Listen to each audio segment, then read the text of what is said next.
నమస్కారం. రితూస్.com సి ట్యూటోరియల్కి మీకు స్వాగతం. ఈ పాఠంలో మనము అర్రేస్ గురించి తెలుసుకుందాము. అర్రేస్ అనేది ఏదైనా ప్రోగ్రామింగ్ లాంగ్వేజ్లో చాలా ఇంపార్టెంట్ కాన్సెప్ట్. యాక్చువల్గా అర్రేస్ ఎందుకు అవసరం అనేది ఒక ఇంపార్టెంట్ క్వశ్చన్. యాక్చువల్గా మీరు చూసారంటే నేను ఒక ఓవర్లో అన్ని బాల్స్ స్కోర్ స్టోర్ చేయాలి అనుకుంటున్నాను అనుకోండి. ఒక ప్రోగ్రామింగ్ లాంగ్వేజ్లో ఒక ప్రోగ్రామ్ రాయాలనుకుంటున్నాను. దాంట్లో ఒక క్రికెట్ ఓవర్లో 6 balls ఉంటాయి కదా, ఆ 6 balls స్కోర్ స్టోర్ చేయాలి అనుకుంటే మనం ముందరి వరకు ఒక్కొక్క వేరియబుల్గా క్రియేట్ చేస్తే మనం ఇలా క్రియేట్ చేసి స్టోర్ చేసుకోవాలన్నమాట. స్కోర్ 1, స్కోర్ 2, స్కోర్ 3 ఇలా 6 వేరియబుల్స్ క్రియేట్ చేసి ఆ 6 వేరియబుల్స్ వాల్యూస్ వచ్చేసి మనం సపరేట్గా స్టోర్ చేసుకోవాలి. దాని తర్వాత ఏదైనా క్యాలిక్యులేషన్ చేయాలంటే మనము స్కోర్ 1 ఇలా మనము 100 వాల్యూస్ స్టోర్ చేసుకోవాలనుకోండి. అలాంటప్పుడు ఈ పద్ధతి చాలా కష్టంగా ఉంటుంది. అందుకని ఒకే టైప్ వాల్యూస్ చాలా అంటే మల్టిపుల్ వాల్యూస్ స్టోర్ చేయడానికి వాడేది అర్రే. ఇప్పుడు మీరు స్క్రీన్లో చూస్తున్నది యాక్చువల్గా ఒక చిన్న అర్రే డిక్లరేషన్. యాక్చువల్గా ఇక్కడ మనము మోస్ట్ ఇంపార్టెంట్ నోట్ చేసుకోవాల్సింది ఇది score open bracket close bracket అని పెట్టాము. That denotes that score is an array. So score అనేది మనం ఒక అర్రేగా డిఫైన్ చేస్తున్నాము. ఇక్కడ ఉన్నది అర్రే టైప్. సో ఈ ఇంట్ అనేది ఏం చెప్తుందంటే ఈ స్కోర్లో ఉండే వాల్యూస్ అన్ని, స్కోర్ అనే అర్రేలో ఉండే వాల్యూస్ అన్ని ఇంటీజర్స్. సో దానికి మనం ఇనిషియలైజేషన్ ఇక్కడ చేస్తున్నాం అనమాట. ఇప్పుడు మనం చూస్తున్నది ఇనిషియలైజేషన్లో ఒక పద్ధతి అనమాట. సో ఎంటైర్ అర్రేలో 6 వాల్యూస్ స్టోర్ చేస్తున్నాం అనమాట. ఈచ్ వాల్యూ సపరేటెడ్ బై మీరు చూసారంటే కమాతో సపరేట్ చేస్తాం. ఇక్కడ మీరు చూసారంటే కమాతో సపరేట్ స్టేట్స్ కమా యూజ్ చేసి వాల్యూస్ సపరేట్ చేసి ఉన్నాయి. అండ్ లిస్ట్ ఆఫ్ వాల్యూస్ వచ్చేసి open brace and close brace తోటి ఎండ్ అవుతాయి అన్నమాట. సో ఇది ఒక చిన్న అర్రేని డిక్లేర్ చేసి ఇనిషియలైజ్ చేసే పద్ధతి. ఇప్పుడు మనం ఏం చేద్దాం అంటే ఈ అర్రేలో ఉన్న ఒక వాల్యూని ప్రింట్ చేయడానికి ట్రై చేద్దాం. సో ప్రింట్ఎఫ్ లెట్స్ సే నేను first value of the array print చేయాలి అనుకుంటున్నాను అనుకోండి. క్లియర్ స్క్రీన్ ఫస్ట్ చేసి ప్రింట్ఎఫ్ తర్వాత చేయాలి కదా. So first clear screen. Okay, printf %d కమా. సో ఇది వచ్చేసి first element in the array print చేయాలంటే మనము ఇప్పుడు ఫస్ట్ ఎలిమెంట్ 1 కదా, అది ప్రింట్ చేయాలంటే ఇది నేమ్ ఆఫ్ ది అర్రే వచ్చేసి score. So score open bracket and the index అనేది ఎన్నో ఎలిమెంట్ మనకు కావాలి అనేది. అర్రేస్లో ఇంకొక ఇంపార్టెంట్ ఫ్యాక్ట్ వచ్చేసి అర్రేస్ ఇండెక్స్ వచ్చేసి 0 నుంచి స్టార్ట్ అవుతుంది. సో ఇది ఫస్ట్ ఎలిమెంట్ కావాలంటే మనము ఇది 0th ఇండెక్స్ అనమాట. ఇప్పుడు నేను చూపెడతాను మీకు. ఇది వచ్చేసి 0th ఎలిమెంట్ అనమాట. ఇది ఫస్ట్ ఎలిమెంట్. ఇది ఇండెక్స్ నేను చూపెట్టేది. ఇప్పుడు ఇండెక్స్ వచ్చేసి అర్రేస్కి 0 నుంచి స్టార్ట్ అవుతుంది అనమాట. సి కానీ C++ కానీ జావా కానీ ఈ ప్రోగ్రామింగ్ లాంగ్వేజెస్ అన్నిట్లలో ఇదే కన్వెన్షన్ ఫాలో అవుతుంది. అర్రేలో ఇండెక్స్ వచ్చేసి 0 నుంచి స్టార్ట్ అవుతుంది అనమాట. అర్రే కానీ కలెక్షన్స్ కానీ ఏమైనా వాడితే వాటి ఇండెక్స్ వచ్చేసి 0 నుంచి స్టార్ట్ అవుతుంది. సో ఇప్పుడు నేను అర్రేలో ఫస్ట్ ఎలిమెంట్ ప్రింట్ చేయాలంటే స్కోర్ ఆఫ్ 0 అని ప్రింట్ చేయాలన్నమాట. సో అంతే. సో ఇది రన్ చేసి అవుట్పుట్ ఏమొస్తుందో చూద్దాము. ఇప్పుడు అవుట్పుట్లో మీరు చూసారంటే ఫస్ట్ ఎలిమెంట్ ఈజ్ 1 అని ప్రింట్ అయింది. సో ఇదే నేను ఇప్పుడు థర్డ్ ఎలిమెంట్ లేకపోతే 5th ఎలిమెంట్ ప్రింట్ చేయాలి అనుకుంటున్నాను అనుకోండి. 5th ఎలిమెంట్ ప్రింట్ చేయాలంటే 1 2 3 4 5 దాని ఇండెక్స్ వచ్చేసి 4. సో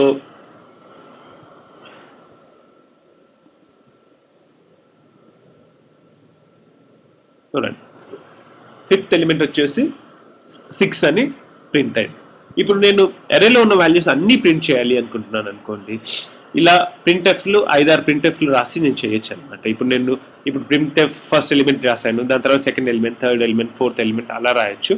అలా కాకుండా ఇంకొక విధంగా ఒక లూప్ యూజ్ చేసి, మనం లాస్ట్ క్లాస్లో లూప్స్ గురించి నేర్చుకున్నాం కదా, అవి యూజ్ చేసి కూడా మనం చేయొచ్చు అనమాట. ఇప్పుడు మనము ఏం చేద్దామంటే ఒక ఫంక్షన్ డిఫైన్ చేద్దాము to print the values in an array.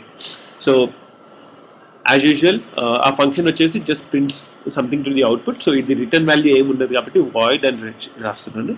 And print array open bracket. ఇప్పుడు దానికి వచ్చే పారామీటర్స్ వచ్చేసి యాక్చువల్ అర్రే ఏంటి అనేది. సో ఇంటిజర్ అర్రే నేను దానికి పాస్ చేస్తాను. సో వాల్యూస్ అని నేమ్ ఇస్తున్నాను దీనికి, అండ్ హౌ మెనీ ఇంట్ ఎన్ని వాల్యూస్ ఉన్నాయి అనేది దానికి పాస్ చేద్దాం అనమాట. సో ఇప్పుడు మనం డిక్లేర్ చేసింది ఏంటంటే ఒక ఇంటీజర్, ఒక వాయిడ్ ఫంక్షన్ ప్రింట్ అర్రే.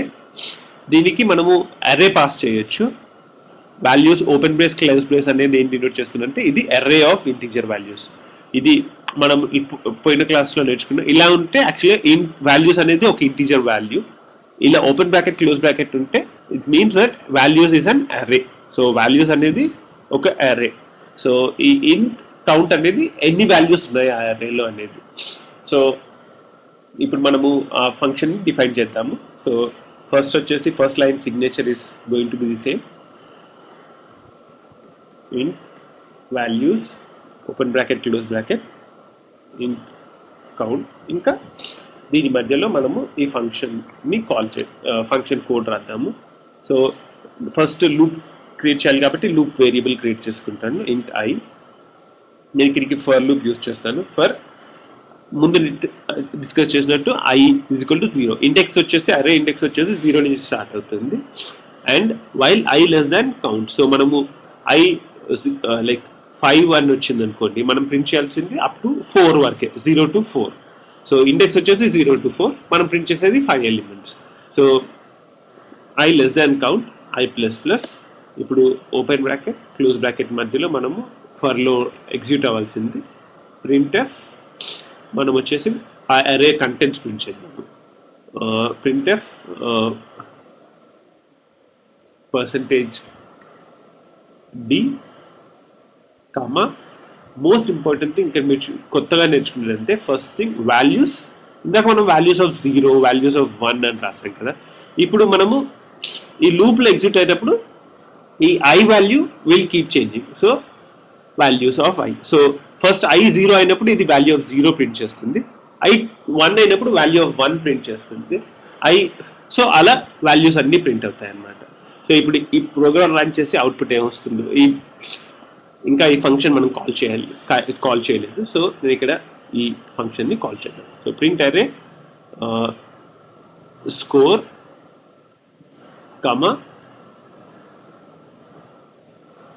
కమా నెక్స్ట్ వచ్చేసి ఎన్ని ఎలిమెంట్స్ ప్రింట్ చేయాలి అనేది. ఈ అరేలో 6 ఎలిమెంట్స్ ఉన్నాయి కాబట్టి 6 అని నేను పాస్ చేస్తాను.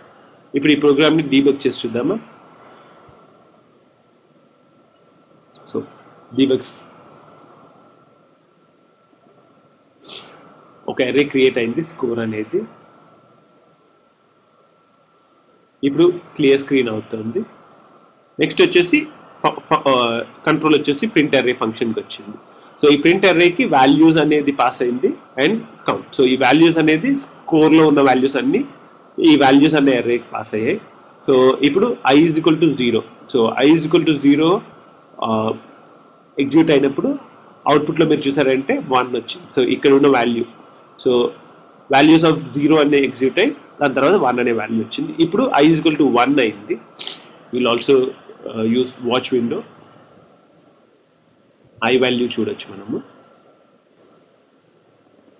ఇప్పుడు మనం ఐకి వాచ్ ఎక్స్ప్రెషన్ యాడ్ చేద్దాము. దాని తర్వాత ఇప్పుడు మీరు చూసారంటే ఐ యొక్క వాల్యూ వచ్చేసి 1 ఉంది. సో ఇప్పుడు నేను ఈ స్టేట్మెంట్ ఎగ్జిక్యూట్ చేశానంటే వాల్యూస్ ఆఫ్ 1 ఎగ్జిక్యూట్ అవుతుంది. మీరు అవుట్పుట్లో చూసారంటే ఇక్కడ 0 అనేది ప్రింట్ అయింది. That is this value 0 print అయింది. దాని తర్వాత మళ్ళీ మనం రన్ చేసామంటే ఇక్కడ ప్రోగ్రామ్ని ఐ 3 అయింది కాబట్టి ఐ 2గా ఉన్నప్పుడు వాల్యూ వచ్చేసి 4 ప్రింట్ అయింది. ఇప్పుడు ఐ 3 అయింది, మళ్ళీ 4 ప్రింట్ అయింది. దాని తర్వాత ఇప్పుడు ఐ 4గా ఉంది. 4లో ఇండెక్స్ 4లో ఉన్న వాల్యూ 6 కాబట్టి 6 అని ప్రింట్ అవుతుంది. నెక్స్ట్ ఐ 5 అయింది. సో ఇండెక్స్ 5లో ఉన్న వాల్యూ 0. సో 0 ప్రింట్ అవుతుంది and it comes out the main function. So ఇప్పుడు మనం ఒక సింపుల్ అరేని ఎలా ప్రింట్ చేయాలి అనే దానికి ఒక ఫంక్షన్ రాశారనమాట. ఇక్కడ నేను స్కోర్ ఆఫ్ 6 అని కూడా ఇవ్వచ్చు, ఎందుకంటే ఇక్కడ స్కోర్లో 6 ఎలిమెంట్స్ ఉన్నాయి కాబట్టి స్కోర్ ఆఫ్ 6 అని కూడా నేను ఇచ్చి డిక్లేర్ చేయొచ్చు. ఇది రన్ చేసి చూద్దామా అవుట్పుట్ ఏమొస్తుందో. డైరెక్ట్గా రన్ చేస్తాను.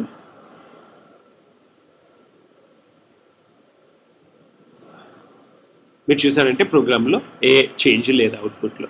సో 6 ఎలిమెంట్స్ ఉన్నాయి కాబట్టి ఇక్కడ స్కోర్ ఆఫ్ 6 అని ఇచ్చాను.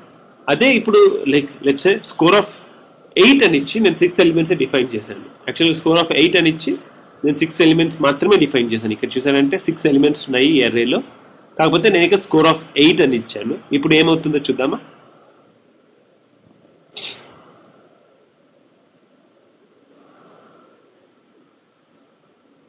ఇప్పుడు మీరు చూస్తే యాక్చువల్గా 7th and 8th value 0గా print అయ్యాయి అనమాట. సో ఈ 7th and 8th వాల్యూ 0గా ఎందుకు ప్రింట్ అయ్యాయంటే సి మీరు అసైన్ చేయని వాల్యూస్ అన్నిటిని డిఫాల్ట్గా జీరోస్ అన్ని అసైన్ చేస్తుంది అనమాట. సో సి లాంగ్వేజ్ డైరెక్ట్గా మనము అర్రేలో 8 ఎలిమెంట్స్ అర్రే, ఇక్కడే మనం చెప్పేది ఏంటంటే ఇక్కడ స్కోర్ ఆఫ్ 8 అంటే మనం ఏం చెప్తున్నాం అంటే స్కోర్లో 8 ఎలిమెంట్స్ ఉంటాయి అని చెప్తున్నాం. సో కాకపోతే మనం ఇక్కడ 6 ఎలిమెంట్సే ఇచ్చాము. సో సి వచ్చేసి మిగతా 2 elements 7th element and 8th ఎలిమెంట్ని 0 అని అసైన్ చేస్తుంది అనమాట. అది కాకుండా ఇంకొక ఇంపార్టెంట్ థింగ్ నోట్ చేసుకోవాల్సింది ఏంటంటే ఇప్పుడు నేను ఒక చిన్న పీస్ ఆఫ్ కోడ్ రాస్తున్నాను.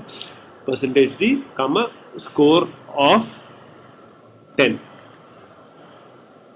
ఇప్పుడు మీరు చూసారంటే నేను ఇక్కడ అరేలో ఓన్లీ 8 వాల్యూస్ ఉంటాయని మాత్రమే చెప్పాను, కాకపోతే I'm trying to print score of 10. So ఇప్పటికీ ఈ పీస్ ఆఫ్ కోడ్ కమెంట్ చేస్తాను, print array code.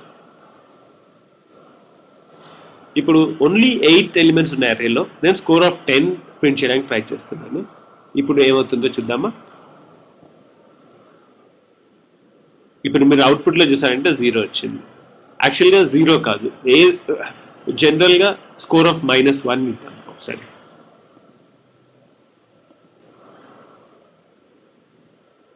-682 score of -25 ఇచ్చాను అనుకోండి, 80. ఇక్కడ ఏం జరుగుతుందంటే సి వచ్చేసి సమ్ గార్బేజ్ వాల్యూ తెచ్చి ప్రింట్ చేస్తుంది అనమాట. సో సిలో మోస్ట్ ఇంపార్టెంట్ థింగ్ వచ్చేసి అర్రేలో ఎన్ని ఎలిమెంట్స్ ఉన్నాయనేది మీరు ట్రాక్లో పెట్టుకోవాలి.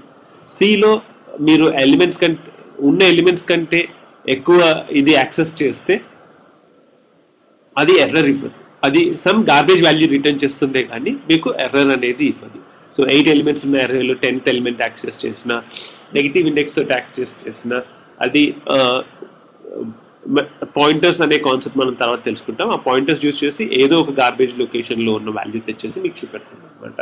ఇప్పుడు మనము అర్రేస్ గురించి తెలుసుకున్నాం కదా. ఈ పాఠంలో మనము అర్రేస్ని ఎలా డిక్లేర్ చేయాలి, అర్రేస్ లో డిఫాల్ట్ వాల్యూస్ ఏంటి, అర్రేస్ మనము ఏ వాల్యూస్ అసైన్ చేయకపోతే ఏ వాల్యూ అసైన్ అవుతుంది, అర్రే మనం డిక్లేర్ చేసిన దానికంటే ఎక్కువ వాల్యూలో ఉన్నది యాక్సెస్ చేయాలంటే యాక్సెస్ చేస్తే ఏం జరుగుతుంది, అవన్నీ తెలుసుకున్నాము. వచ్చే పాఠంలో మనము క్యారెక్టర్ అర్రేస్ గురించి ఇంకా 2 డైమెన్షనల్ అర్రేస్ గురించి తెలుసుకున్నాము. అంతవరకు సెలవు మరి. Thanks for watching this video. rithus.com C tutorial నుంచి మీరు నెక్స్ట్ పాఠం కూడా చూస్తారని ఆశిస్తున్నాము. ఈ పాఠం మీకు నచ్చినట్టయితే లైక్ చేయడం ద్వారానో కామెంట్ చేయడం ద్వారానో మాకు తెలియజేయండి.